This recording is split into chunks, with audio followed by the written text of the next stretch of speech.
ഈശോ മിശിഹായ്ക്ക് സ്തുതിയായിരിക്കട്ടെ. എല്ലാവരെയും പുതിയ ദിവസം യേശുനാമത്തിൽ സ്വാഗതം ചെയ്യുന്നു. എല്ലാവരും സുഖമായും സന്തോഷമായും ഇരിക്കുന്നു എന്ന് വിശ്വസിക്കുന്നു. നമ്മുടെ ബൈബിൾ വായനയിൽ പുതിയ നിയമത്തിൽ ഒരു പുസ്തകം നമ്മൾ തീരാറായി വരുന്നു. എല്ലാവരും എന്നോടുകൂടെ ചേരുന്നുവെന്ന് വിശ്വസിക്കുന്നു. കാണാത്ത ഭാഗങ്ങളുണ്ടെങ്കിൽ നിങ്ങൾക്ക് അത് ബാക്കിൽ 1, 2, 3 കൊടുത്ത് ഞാനെല്ലാം ഇട്ടിട്ടുണ്ട്. എല്ലാവരും കാണുക, ബൈബിൾ വായനയിലൊപ്പം ചേരുക. ഓക്കെ, നമുക്കപ്പോൾ ഇന്ന് ആരംഭിച്ചാലോ? ഇന്ന് നമ്മൾ വായിക്കാൻ പോകുന്ന വചനഭാഗം വിശുദ്ധ മത്തായി ശ്ലീഹായുടെ സുവിശേഷം അധ്യായം 26. യേശുവിനെ വധിക്കാൻ ആലോചന. യേശു ഈ വചനങ്ങളെല്ലാം അവസാനിപ്പിച്ച ശേഷം ശിഷ്യന്മാരോട് പറഞ്ഞു, 2 ദിവസം കഴിഞ്ഞ് പെസഹായാണെന്ന് നിങ്ങൾക്കറിയാമല്ലോ. മനുഷ്യപുത്രൻ ക്രൂശിക്കപ്പെടാനായി ഏൽപ്പിക്കപ്പെടും. പ്രധാന പുരോഹിതന്മാരും ജനപ്രമാണികളും കയ്യാഫാസ് എന്നു പേരായ പ്രധാനാചാര്യൻ്റെ കൊട്ടാരത്തിൽ സമ്മേളിച്ച് യേശുവിനെ ചതിവിൽ പിടികൂടി വധിക്കേണ്ടതെങ്ങനെയെന്ന് ആലോചിച്ചു. അവർ പറഞ്ഞു, തിരുനാൾ ദിവസം വേണ്ട, ജനങ്ങൾ ബഹളമുണ്ടാക്കും. ബഥാനിയായിലെ തൈലാഭിഷേകം. യേശു ബഥാനിയായിൽ കുഷ്ഠരോഗിയായി ശിമിയോന്റെ ഭവനത്തിലിരിക്കുമ്പോൾ വിലയേറിയ സുഗന്ധതൈലം നിറച്ച ഒരു വെൺകൽ പാത്രവുമായി ഒരു സ്ത്രീ അവനെ സമീപിച്ചു. അവൻ ഭക്ഷണത്തിനിരിക്കുമ്പോൾ അവൾ തൈലം അവൻ്റെ ശിരസിലൊഴിച്ചു.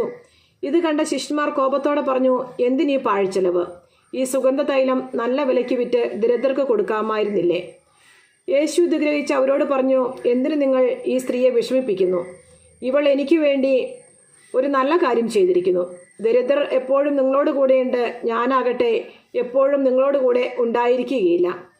എന്നെ സംസ്കരിക്കുന്നതിനുള്ള ഒരുക്കമായിട്ടാണ് ഇവൾ എൻ്റെ ശരീരത്തിൽ തൈലം പൂശിയത്. സത്യമായി ഞാൻ നിങ്ങളോട് പറയുന്നു, ലോകത്തിൽ എവിടെയെല്ലാം സുവിശേഷം പ്രസംഗിക്കപ്പെടുമോ അവിടെയെല്ലാം ഇവൾ ചെയ്ത കാര്യവും ഇവളുടെ സ്മരണയ്ക്കായി പ്രസ്താവിക്കപ്പെടും. യൂദാസിൻ്റെ വഞ്ചന.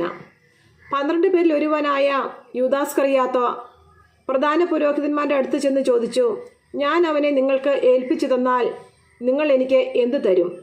അവർ അവന് 30 വെള്ളി നാണയങ്ങൾ വാഗ്ദാനം ചെയ്തു. അപ്പോൾ മുതൽ അവൻ യേശുവിനെ ഒറ്റിക്കൊടുക്കാൻ അവസരം അന്വേഷിച്ചു കൊണ്ടിരുന്നു. പെസഹ ആചരിക്കുന്നു. പുളിപ്പില്ലാത്ത അപ്പത്തിൻ്റെ 1-ാം ദിവസം ശിഷ്യന്മാർ യേശുവിൻ്റെ അടുത്ത് വന്ന് ചോദിച്ചു, നിനക്ക് പെസഹ എവിടെ ഒരുക്കണമെന്നാണ് നീ ആഗ്രഹിക്കുന്നത്? അവൻ പറഞ്ഞു, നിങ്ങൾ പട്ടണത്തിൽ പോയി ഇന്നയാളുടെ അടുത്ത് ചെന്ന് പറയുക, ഗുരു പറയുന്നു, എൻ്റെ സമയം സമാഗതമായി. ഞാൻ എൻ്റെ ശിഷ്യന്മാരോട് കൂടെ നിൻ്റെ വീട്ടിൽ പെസഹ ആചരിക്കും. യേശു നിർദ്ദേശിച്ചതുപോലെ ശിഷ്യന്മാർ പെസഹ ഒരുക്കി. വൈകുന്നേരമായപ്പോൾ അവൻ 12 ശിഷ്യന്മാരോടൊത്ത് ഭക്ഷണത്തിനിരുന്നു. ഭക്ഷിച്ചുകൊണ്ടിരിക്കെ അവൻ പറഞ്ഞു, സത്യമായി ഞാൻ നിങ്ങളോട് പറയുന്നു, നിങ്ങളിലൊരുവൻ എന്നെ ഒറ്റിക്കൊടുക്കും. അവർ അതീവ ദുഃഖിതരായി, കർത്താവേ, അത് ഞാനല്ലല്ലോ എന്ന് ഓരോരുത്തരും അവനോട് ചോദിക്കാൻ തുടങ്ങി. അവൻ പ്രതിവചിച്ചു, എന്നോടുകൂടെ പാത്രത്തിൽ കൈമുക്കുന്നവൻ എന്നെ ഒറ്റിക്കൊടുക്കും. മനുഷ്യപുത്രൻ എഴുതപ്പെട്ടിരിക്കുന്ന പോലെ പോകുന്നു. എന്നാൽ മനുഷ്യപുത്രനെ ആരൊറ്റിക്കൊടുക്കുന്നുവോ അവന് ദുരിതം. ജനിക്കാതിരുന്നെങ്കിൽ അവന് നന്നായിരുന്നു. അവനെ ഒറ്റിക്കൊടുക്കാനെന്ന യൂദാസ് അവനോട് ചോദിച്ചു, ഗുരു, അത് ഞാനോ? അവൻ പറഞ്ഞു, നീ പറഞ്ഞു കഴിഞ്ഞു. പുതിയ ഉടമ്പടി. അവൻ ഭക്ഷിച്ചുകൊണ്ടിരിക്കുമ്പോൾ യേശു അപ്പം എടുത്ത് ആശീർവദിച്ച് മുറിച്ച് ശിഷ്യന്മാർക്ക് കൊടുത്തുകൊണ്ട് അരുളി ചെയ്തു, വാങ്ങി ഭക്ഷിക്കുവിൻ, ഇതെൻ്റെ ശരീരമാണ്. അനന്തരം പാനപാത്രം എടുത്ത് കൃതജ്ഞതാസ്തോത്രം ചെയ്ത് അവർക്ക് കൊടുത്തുകൊണ്ട് പറഞ്ഞു, നിങ്ങളെല്ലാവരും ഇതിൽ നിന്ന് പാനം ചെയ്യുവിൻ. ഇത് പാപമോചനത്തിനായി അനേകർക്ക് വേണ്ടി ചിന്തപ്പെടുന്നതും ഉടമ്പടിയുടേതുമായ എൻ്റെ രക്തമാണ്. ഞാൻ നിങ്ങളോട് പറയുന്നു, എൻ്റെ പിതാവിൻ്റെ രാജ്യത്തിൽ നിങ്ങളോടൊത്ത് നവമായി ഇത് പാനം ചെയ്യുന്ന ദിവസം വരെ മുന്തിരിയുടെ ഫലത്തിൽ നിന്ന് ഞാൻ വീണ്ടും കുടിക്കുകയില്ല. സ്തോത്രഗീതം ആലപിച്ച ശേഷം അവർ ഒലിവുമലയിലേക്ക് പോയി. പത്രോസ് ഗുരുവിനെ നിഷേധിക്കും. യേശു അവരോട് പറഞ്ഞു, ഈ രാത്രി നിങ്ങൾ എല്ലാവരും എന്നിൽ ഇടറും. ഞാൻ ഇടയനെ അടിക്കും, ആടുകൾ ചിതറിപ്പോകുമെന്ന് എഴുതപ്പെട്ടിരിക്കുന്നു. എന്നാൽ ഞാൻ ഉയർപ്പിക്കപ്പെട്ട ശേഷം നിങ്ങൾക്ക് മുമ്പേ ഗലീലിലേക്ക് പോകും. അപ്പോൾ പത്രോസ് അവനോട് പറഞ്ഞു, എല്ലാവരും നിന്നിൽ ഇടറിയാലും ഞാൻ ഇടറുകയില്ല. യേശു പറഞ്ഞു, സത്യമായി ഞാൻ നിന്നോട് പറയുന്നു, ഈ രാത്രി കോഴി കൂവുന്നതിന് മുമ്പ് നീ എന്നെ 3 പ്രാവശ്യം നിഷേധിച്ചു പറയും. പത്രോസ് പറഞ്ഞു, നിന്നോടുകൂടെ മരിക്കേണ്ടി വന്നാൽ പോലും ഞാൻ നിന്നെ നിഷേധിക്കുകയില്ല. ഇങ്ങനെ തന്നെ മറ്റെല്ലാ ശിഷ്യന്മാരും പറഞ്ഞു. ഗത്സമേനിയിൽ പ്രാർത്ഥിക്കുന്നു. അനന്തരം യേശു അവരോടൊത്ത് ഗത്സമേനി എന്ന സ്ഥലത്തെത്തി. അവൻ ശിഷ്യന്മാരോട് പറഞ്ഞു, ഞാൻ പോയി പ്രാർത്ഥിക്കുവോളം നിങ്ങൾ ഇവിടെ ഇരിക്കുക. അവൻ പത്രോസിനെയും സബദിയുടെ ഇരുപുത്രന്മാരെയും കൂടെ കൊണ്ടുപോയി. ദുഃഖിക്കാനും അസ്വസ്ഥനാകുവാനും തുടങ്ങി. അവൻ അവരോട് പറഞ്ഞു, തീവ്ര ദുഃഖത്താൽ ഞാൻ മരണത്തോളം എത്തിയിരിക്കുന്നു. നിങ്ങൾ എന്നോടത്ത് ഉണർന്നിരിക്കുക. അവൻ അല്പദൂരം മുന്നോട്ട് ചെന്ന് കമിഴ്ന്നു വീണ് പ്രാർത്ഥിച്ചു, എൻ്റെ പിതാവേ, സാധ്യമെങ്കിൽ ഈ പാനപാത്രം എന്നിൽ നിന്ന് അകന്നു പോകട്ടെ. എങ്കിലും എൻ്റെ ഹിതം പോലെയല്ല, അവിടുത്തെ ഹിതം പോലെയാകട്ടെ. അനന്തരം അവൻ ശിഷ്യന്മാരുടെ അടുത്തേക്ക് വന്നു. അപ്പോൾ അവർ ഉറങ്ങുന്നത് കണ്ടു. അവൻ പത്രോസിനോട് ചോദിച്ചു, എന്നോടുകൂടെ 1 മണിക്കൂർ ഉണർന്നിരിക്കാൻ നിനക്ക് കഴിഞ്ഞില്ലേ? പ്രലോഭനത്തിൽ അകപ്പെടാതിരിക്കാൻ നിങ്ങൾ ഉണർന്നിരുന്ന് പ്രാർത്ഥിക്കുവിൻ. ആത്മാവ് സന്നദ്ധമെങ്കിലും ശരീരം ബലഹീനമാണ്. 2ാം പ്രാവശ്യവും അവൻ പോയി പ്രാർത്ഥിച്ചു, എൻ്റെ പിതാവേ, ഞാൻ കുടിക്കാതെ ഇത് കടന്നു പോകുകയില്ലെങ്കിൽ അങ്ങയുടെ ഹിതം നിറവേറട്ടെ. അവൻ വീണ്ടും വന്നപ്പോൾ അവർ ഉറങ്ങുന്നത് കണ്ടു. അവരുടെ കണ്ണുകൾ നിദ്രാഭാരമുള്ളവയായിരുന്നു. അവൻ അവരെ വിട്ട് 3ാം പ്രാവശ്യവും പോയി അതേ പ്രാർത്ഥന ആവർത്തിച്ചു. പിന്നെ അവൻ ശിഷ്യന്മാരുടെ അടുത്ത് വന്ന് പറഞ്ഞു, നിങ്ങൾ ഇപ്പോഴും ഉറങ്ങി വിശ്രമിക്കുന്നുവോ? ഇതാ സമയം അടുത്തിരിക്കുന്നു. മനുഷ്യപുത്രൻ പാപികളുടെ കൈകളിൽ ഏൽപ്പിക്കപ്പെടുന്നു. എഴുന്നേൽക്കുവിൻ, നമുക്ക് പോകാം. എന്നെ ഒറ്റിക്കൊടുക്കുന്നവൻ അടുത്തെത്തിയിരിക്കുന്നു. യേശുവിനെ ഒറ്റിക്കൊടുക്കുന്നു. അവൻ സംസാരിച്ചു കൊണ്ടിരിക്കുമ്പോൾ തന്നെ 12 പേരിൽ ഒരുവനായ യൂദാസ് അവിടെ എത്തി. അവനോടുകൂടെ പ്രധാന പുരോഹിതന്മാരുടെയും ജനപ്രമാണികളുടെയും അടുക്കൽ നിന്ന് വാളും വടിയുമായി ഒരു ജനക്കൂട്ടവും വന്നിരുന്നു. ഒറ്റുകാരൻ അവർക്ക് ഈ അടയാളം നൽകിയിരുന്നു, ഞാൻ ആരെ ചുംബിക്കുന്നുവോ അവൻ തന്നെ, അവനെ പിടിച്ചുകൊള്ളുക. അവൻ പെട്ടെന്ന് യേശുവിൻ്റെ അടുത്ത് ചെന്ന് ഗുരോ സ്വസ്തി എന്ന് പറഞ്ഞ് അവനെ ചുംബിച്ചു. യേശു അവനോട് ചോദിച്ചു, സ്നേഹിത, നീ എന്തിനാണ് വന്നത്? അപ്പോൾ അവർ മുന്നോട്ട് വന്ന് യേശുവിനെ പിടിച്ചു. യേശുവിനോട് കൂടി ഉണ്ടായിരുന്നവരിൽ ഒരുവൻ കൈനീട്ടി വാളൂരി പ്രധാന പുരോഹിതൻ്റെ സേവകനെ വെട്ടി അവൻ്റെ ചെവി ഛേദിച്ചു കളഞ്ഞു. യേശു അവനോട് പറഞ്ഞു, വാൾ ഉറയിലിടുക, വാളെടുക്കുന്നവൻ വാളാൽ നശിക്കും. എനിക്കെൻ്റെ പിതാവിനോട് അപേക്ഷിക്കാൻ കഴിയുകയില്ലെന്നും ഉടൻ തന്നെ അവിടുന്ന് തനിക്ക് തൻ്റെ ദൂതന്മാരുടെ 12ലേറെ വ്യൂഹങ്ങളെ അയച്ചു തരികയില്ലെന്നും നീ വിചാരിക്കുന്നുവോ? അങ്ങനെയെങ്കിൽ ഇപ്രകാരം സംഭവിക്കണമെന്ന വിശുദ്ധ ലിഖിതം എങ്ങനെ നിറവേറും? യേശു ജനക്കൂട്ടത്തോട് പറഞ്ഞു, കവർച്ചക്കാരനെതിരെ എന്ന പോലെ വാളുകളും വടികളുമായി നിങ്ങൾ എന്നെ ബന്ധിക്കുവാൻ വന്നിരിക്കുന്നുവോ? ഞാൻ ദിവസവും ദേവാലയത്തിലിരുന്ന് നിങ്ങളെ പഠിപ്പിച്ചിരുന്നു. നിങ്ങൾ എന്നെ പിടിച്ചില്ല. പ്രവാചകന്മാരുടെ ലിഖിതങ്ങൾ പൂർത്തിയാകാൻ വേണ്ടിയാണ് ഇതൊക്കെ സംഭവിച്ചത്. അപ്പോൾ ശിഷ്യന്മാരെല്ലാവരും അവനെ വിട്ട് ഓടിപ്പോയി.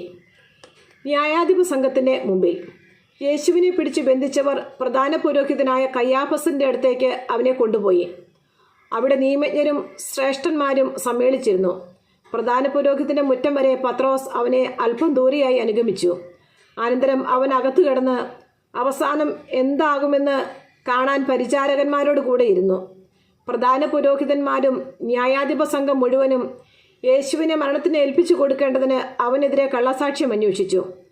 പല കള്ളസാക്ഷികൾ വന്നെങ്കിലും അവർക്ക് സാക്ഷ്യമൊന്നും കിട്ടിയില്ല. അവസാനം 2 പേർ മുന്നോട്ട് വന്ന് ഇപ്രകാരം പറഞ്ഞു, ഈ ദേവാലയം നശിപ്പിക്കാനും 3 ദിവസം കൊണ്ടത് നിർമ്മിക്കാനും എനിക്ക് സാധിക്കുമെന്ന് ഇവൻ പറഞ്ഞിട്ടുണ്ട്. പ്രധാന പുരോഹിതൻ എഴുന്നേറ്റ് നിന്ന് അവനോട് ചോദിച്ചു, നിനക്ക് മറുപടിയില്ലേ? ഇവർ നിനക്കെതിരെ സാക്ഷ്യപ്പെടുത്തുന്നതെന്ത്? യേശുവാകട്ടെ നിശബ്ദനായിരുന്നു.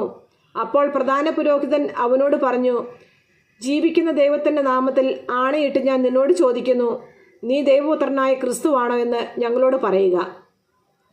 യേശു അവനോട് പറഞ്ഞു, നീ പറഞ്ഞുവല്ലോ.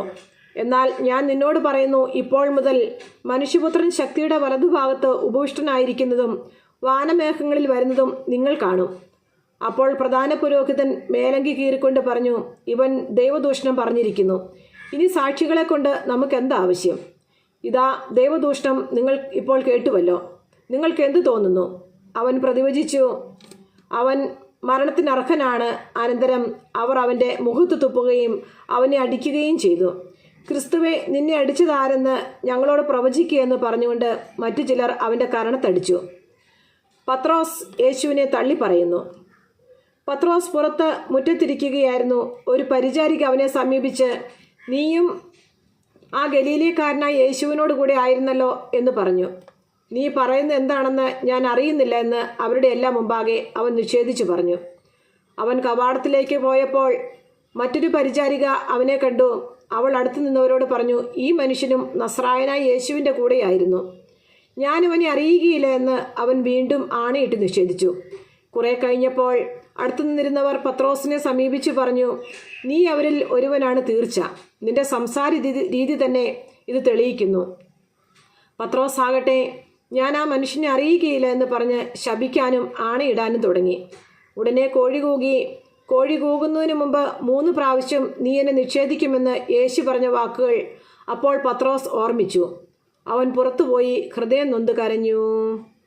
നമ്മുടെ കർത്താവായ ഈശോ മിശിഹായ്ക്ക് സ്തുതി. സങ്കീർത്തന പുസ്തകത്തിനുള്ള വായന, അധ്യായം 26. നിഷ്കളങ്കന്റെ പ്രാർത്ഥന. കർത്താവെ, എനിക്ക് ന്യായം സ്ഥാപിച്ചു തരണമേ. എന്തെന്നാൽ ഞാൻ നിഷ്കളങ്കനായി ജീവിച്ചു, ചാഞ്ചല്യമില്ലാതെ ഞാൻ കർത്താവിൽ ആശ്രയിച്ചു. കർത്താവെ, എന്നെ പരീക്ഷിക്കുകയും ചെയ്യുക. എൻ്റെ ഹൃദയവും മനസ്സും ഉരച്ചു നോക്കുക. അങ്ങയുടെ കാരുണ്യം എൻ്റെ കൺമുമ്പിലുണ്ട്. അങ്ങയുടെ സത്യത്തിൽ ഞാൻ വ്യാപരിച്ചു. കപടഹൃദയരോട് ഞാൻ സഹവസിച്ചിട്ടില്ല, വഞ്ചകരോട് ഞാൻ കൂട്ടുകൂടിയിട്ടില്ല. ദുഷ്കർമ്മികളുടെ സമ്പർക്കം ഞാൻ വെറുക്കുന്നു, നീചന്മാരോടുകൂടെ ഞാൻ ഇരിക്കുകയില്ല. കർത്താവെ, നിഷ്കളങ്കതയിൽ ഞാൻ എൻ്റെ കൈ കഴുകുന്നു. ഞാൻ അങ്ങയുടെ ബലിപീഠത്തിന് പ്രദക്ഷിണം വയ്ക്കുന്നു. ഞാൻ ഉച്ചത്തിൽ കൃതജ്ഞതാസ്തോത്രം ആലപിക്കുന്നു. അവിടുത്തെ അത്ഭുതകരമായ സകല പ്രവൃത്തികളെയും ഞാൻ പ്രഘോഷിക്കുന്നു.